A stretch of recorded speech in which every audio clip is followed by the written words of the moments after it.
ಪ್ರಮೀಳಾ ಪ್ರತಿಭಾವಂತ ಹುಡುಗಿ. ಚೆನ್ನಾಗಿ ಓದಿ ಗಣಿತಶಾಸ್ತ್ರದಲ್ಲಿ ಸಾಧನೆ ಮಾಡಬೇಕೆಂಬ ಕನಸ ಕಂಡವಳು. ಅಣ್ಣ ರಂಗನಾಥನು ಪ್ರತಿಭಾವಂತ.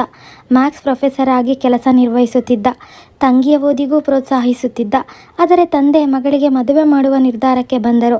ರಂಗನಾಥ ಎಷ್ಟು ವಿರೋಧಿಸಿದರೂ ತಂದೆ ಕೇಳದೆ ನನಗೂ ವಯಸ್ಸಾಯಿತೆಂದು ಮಗಳ ಮದುವೆ ಮಾಡಿ ತನ್ನ ಕರ್ತವ್ಯ ನಿರ್ವಹಿಸಬೇಕೆಂಬ ತಮ್ಮ ದೃಢ ನಿರ್ಧಾರವನ್ನು ತಿಳಿಸಿದರು.